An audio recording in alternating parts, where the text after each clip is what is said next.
Hello दोस्तों, मैं रोहित एक बार फिर से स्वागत करता हूं आपके अपने YouTube channel future coaching centre में। काफ़ी दिन व्यस्तता रहने के कारण वीडियो आप लोगों को नहीं मिल पाए आज, लेकिन जहां से टॉपिक था वहीं से दोबारा स्टार्ट करते हैं। डायरेक्ट से इनडायरेक्ट में हमने असर्टिव पढ़ा था और आज जो पढ़ने का नंबर है वो है इंटेरोगेटिव। इंटेरोगेटिव की अगर बात की जाए, इसको कहते हैं प्रश्नवाचक।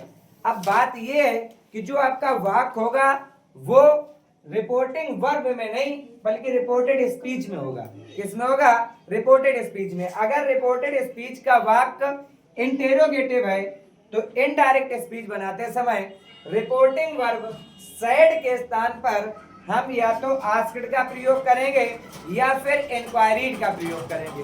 और इसमें भी कई कंडीशनें होती हैं। तो बेटा मैंने क्या कहा कि यदि रिपोर्टेड स्पीच का वाक्य इंटेरोगेटिव हो, पहला नियम जैसे है क्या कि अगर रिपोर्टेड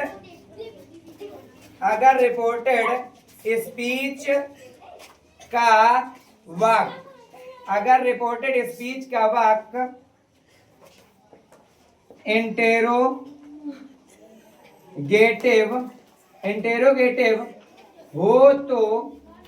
इंटेरोगेटिव हो तो इनडायरेक्ट स्पीच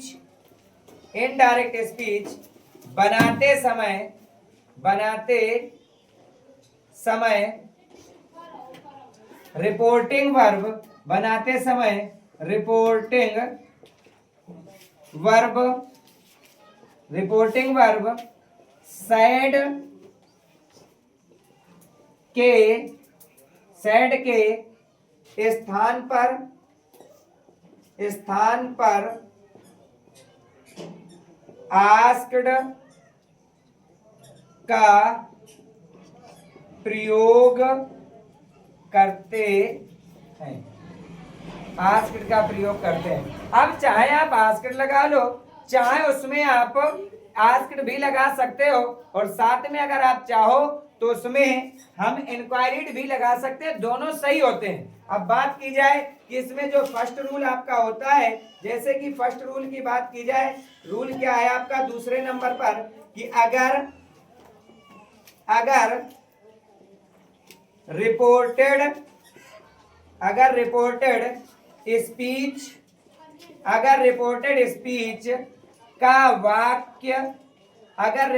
स्पीच का वाक्य हेल्पिंग वर्ब से प्रारंभ हो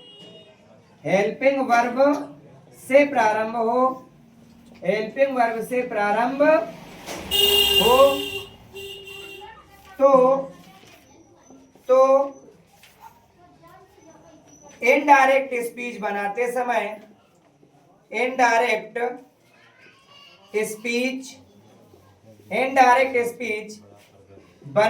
समय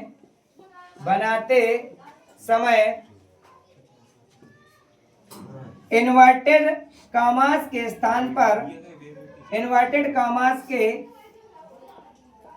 स्थान पर इफ या वेदर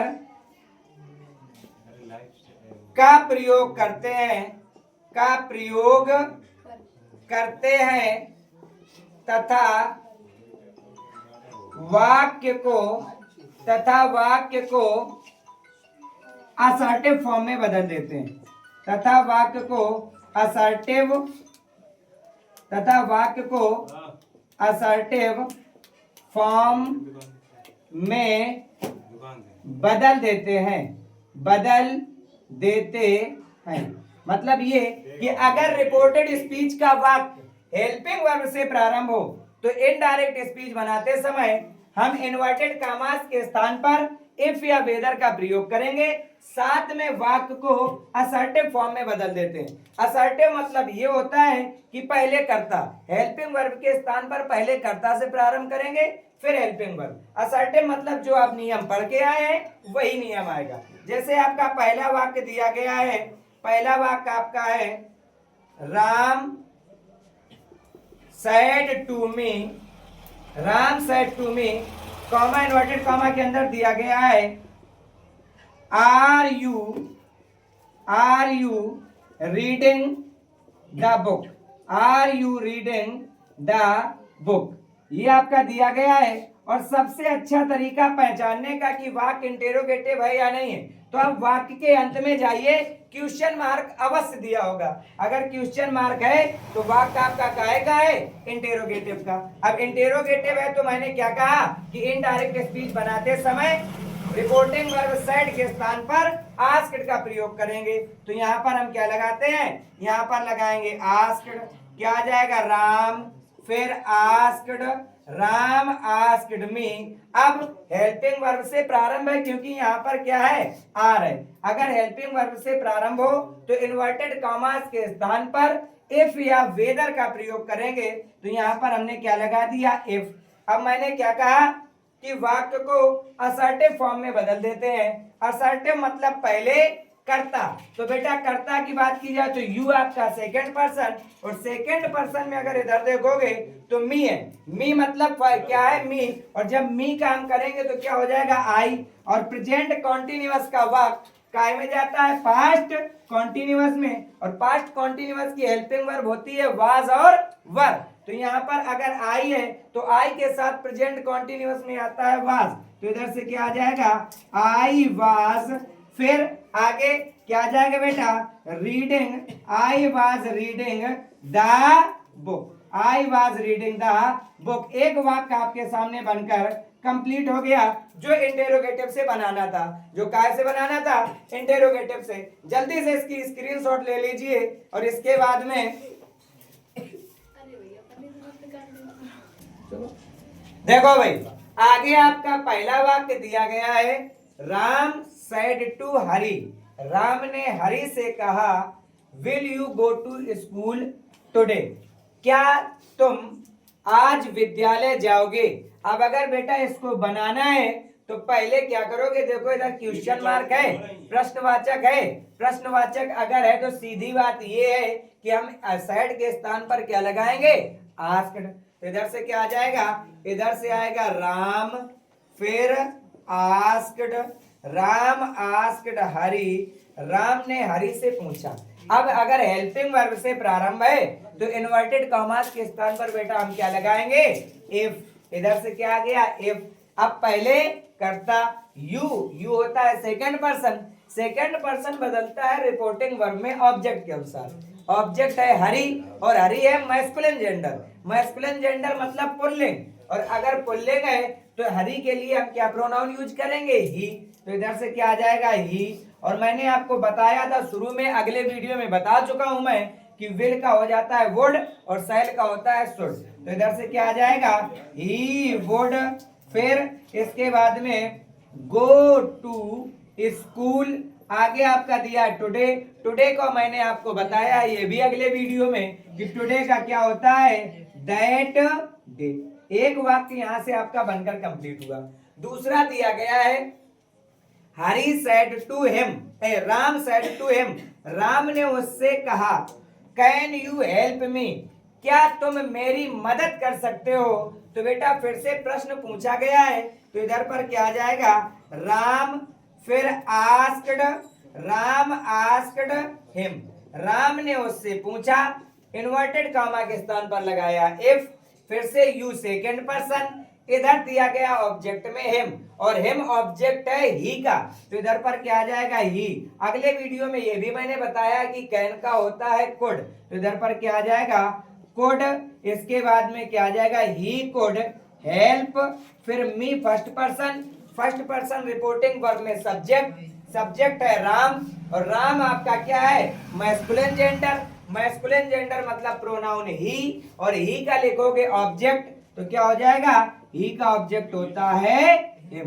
तो एक वाक्य आपका ये कंप्लीट हुआ। आगे आपका दिया गया है, सी सेड टू मी, उसने मुझसे कहा डू यू नो सोहन, क्या तुम सोहन को जानते हो।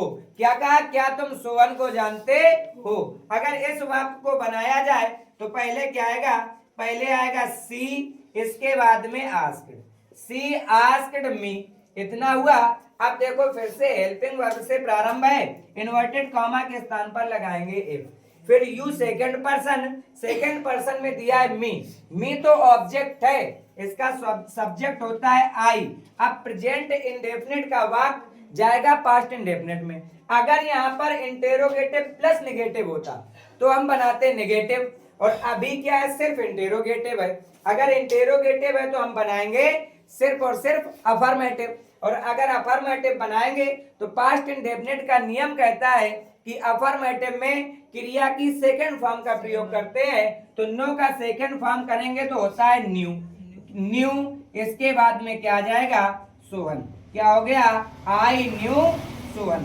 इस तरीके से आपके जितने तरीके के वाक्य थे मैंने लगभग सभी को आपको बताने की कोशिश की है, जो आपके हेल्पिंग वर्ब से प्रारंभ हो रहे हैं उसमें। जल्दी से इसका स्क्रीनशॉट ले लीजिए, इसके बाद आगे अगला बताते हैं। देखो भाई, अभी आपने एक नियम पढ़ा कि यदि रिपोर्टेड स्पीच का वाक्य हेल्पिंग वर्ब से प्रारंभ होता है, और दूसरा नियम जो है कि यदि रिपोर्टेड स्पीच का वाक्य WH फैमिली के मेंबर से प्रारंभ हो, मतलब जो प्रश्नवाचक शब्द हैं वो वाक्य में प्रारंभ में ही दिए हो, तब कैसे बनाएंगे। तब भी हम जो रिपोर्टिंग वर्ब है उसके स्थान पर तो हम आस्क्ड ही लगाएंगे सेड के स्थान पर, लेकिन जो इन्वर्टेड कामास के स्थान पर इफ या वेदर का प्रयोग कर रहे थे वो अब नहीं करेंगे। क्यों, जो अब WH फैमिली का मेंबर होगा वही एक कनेक्टिव का कार्य करेगा, और इसके बाद वाक्य को फिर से हम असर्टिव फॉर्म में बदल देंगे। देखो जैसे आपका नियम है, नियम मैंने आपको बता ही दिया है, लेकिन फिर भी आप लोग लिख लीजिए। नियम क्या है कि अगर रिपोर्टेड स्पीच का वाक्य रिपोर्टेड स्पीच का वाक्य WH फैमिली के मेंबर से प्रारंभ हो, WH फैमिली के मेंबर से प्रारंभ हो तो इनडायरेक्ट स्पीच बनाते समय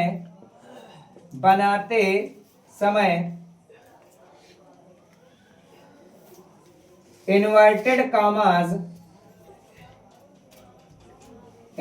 कॉमास के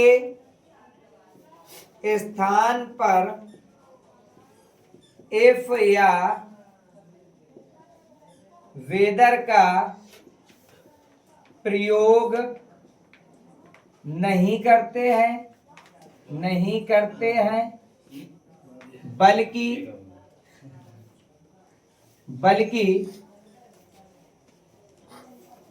WH फैमिली का मेंबर कनेक्टिव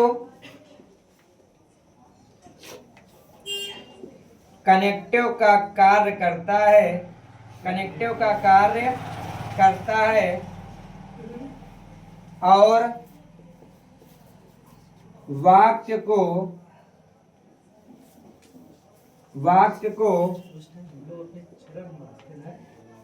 असर्टिव फॉर्म में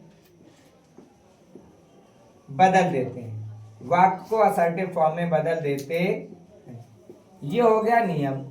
अब नियम ये हो गया, तो नियम अगर पढ़ा है तो इसके साथ साथ एग्जाम्पल भी तो होने चाहिए। एग्जाम्पल की बात करें तो जैसे आपका पहला एग्जाम्पल दिया गया है, पहला एग्जाम्पल है रीता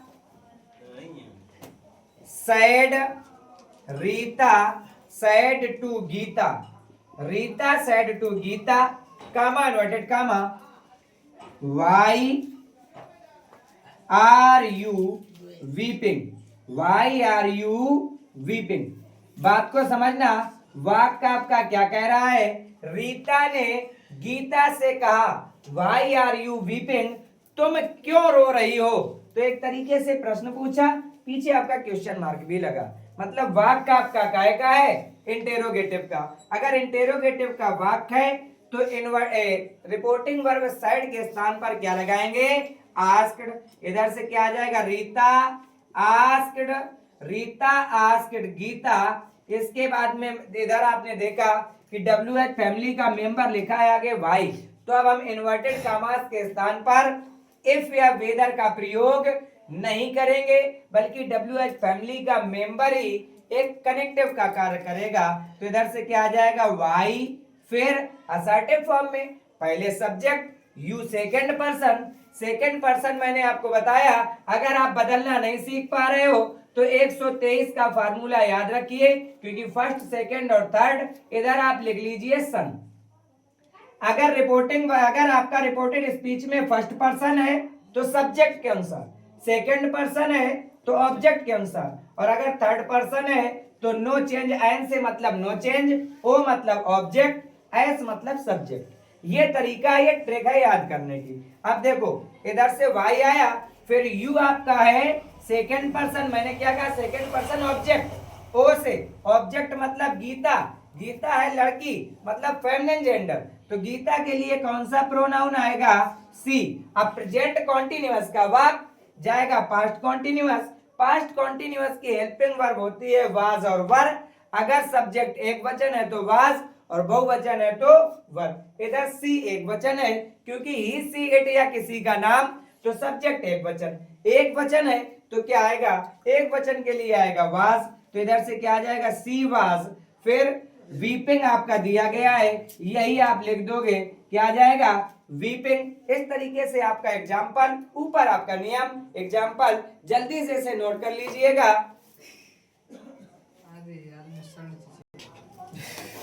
इस तरीके से जो आपके इंटेरोगेटिव के नियम थे वो हमने आपको बताए। अगले वीडियो में हम मिलेंगे इंटेरोगेटिव रिपोर्टेड स्पीच का जो वाक्य होगा वो इंटेरोगेटिव और एक शानदार एक्सरसाइज के साथ, जिसमें आपको सभी प्रकार के सेंटेंस आपको देखने को मिलेंगे। जितने हो सकेंगे अधिक से अधिक हम करवाने की कोशिश करेंगे। और मेरा अगला वीडियो देखने के लिए आप हमारे फ्यूचर कोचिंग सेंटर चैनल को सब्सक्राइब कीजिए, साथ में बेल आइकन दबाना ना भूलें, ताकि आने वाले वीडियो की नोटिफिकेशन आपके पास सबसे पहले आती रहे। धन्यवाद, मिलते हैं अगले वीडियो में, तब तक के लिए जय हिंद।